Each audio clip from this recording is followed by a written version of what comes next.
Welcome to the All Things Safety podcast. I'm your host, Benita Mehta, Chief Editor of ISHN magazine. Today, I'm talking to Peter Vassalo, a nationally recognized authority on OSHA enforcement. Peter recently joined Littler, the world's largest employment and labor law practice, representing management as senior counsel in its Washington, D.C. office. He has nearly 3 decades of experience at the U.S. Department of Labor. And during his tenure there, Peter held numerous roles, most recently serving as counsel for special litigation.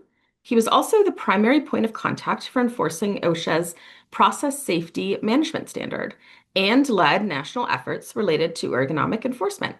He has also acted as the national coordinator for all OSHA matters involving potential criminal violations.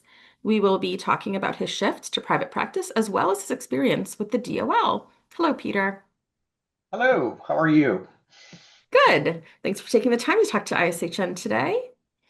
Absolutely.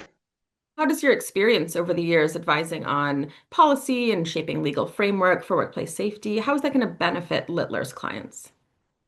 I think it's going to benefit them significantly because not only can I tell them what the black letter law is on a given issue that we're working on, but I can also advise them on strategy that this is what OSHA is going to do. And this is what OSHA is going to want. And these are things that I have seen, particularly in the settlement posture, that have worked in the past, that haven't worked in the past. And here are some things we can ask for. I also know the people there. It's a very relationship-driven business.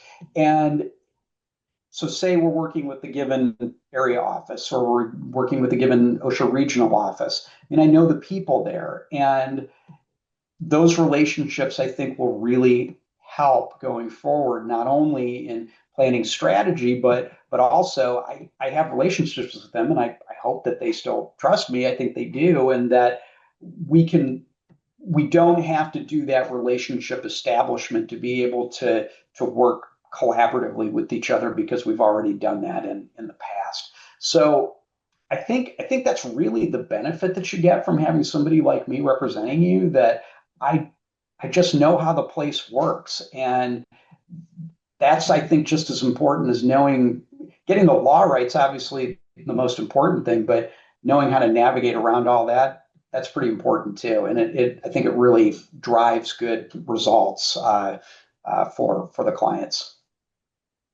Yeah, I'm sure that expertise comes in handy in that knowledge base. Yes, absolutely. There's no question it does. And so my last question is a little more general, but what do you think is like a common mistake you've seen employers make when dealing with an OSHA inspection or citation? And do you have any advice to help them avoid it or help them avoid any legal entanglements?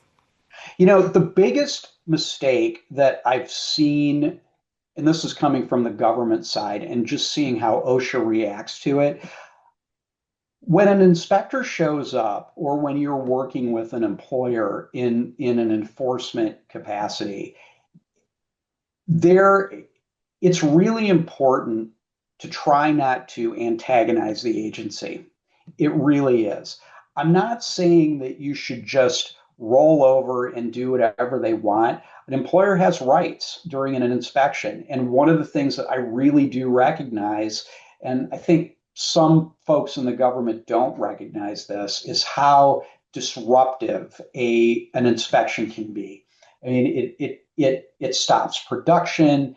It gets the workforce, makes them very nervous, particularly when they have an inspector asking them a bunch of questions. I mean, it really is. It can be a very unpleasant experience for an employer. And I mean, these are important things and they have to happen, particularly if they're looking into some tragedy or serious injuries or things like that.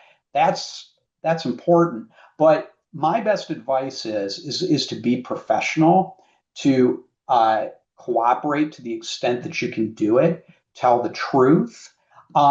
Because what I think happens then is that from the get-go, you then start to build and establish some trust with the regulator. Because ultimately what we want to do is we want to not just resolve the citation in a way that is going to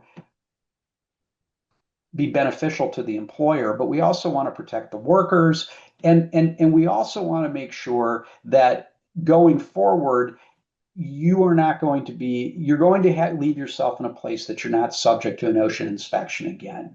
And if you can convince the agency that you are doing the right thing and what you are going to do is going to work, it's a lot.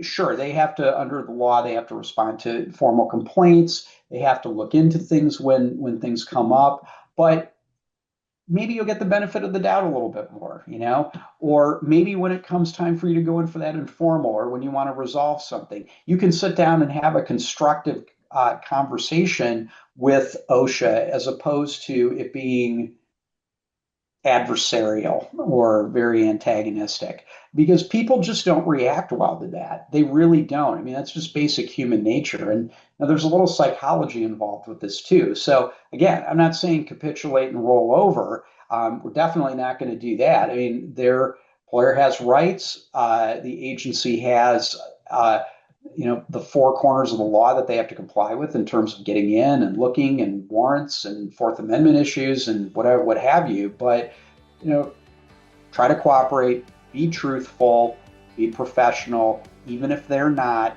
And that can really pay some benefits down the road, I think, in terms of getting the citation resolved in a way that is going to be good for you. Great advice. Thanks. Absolutely.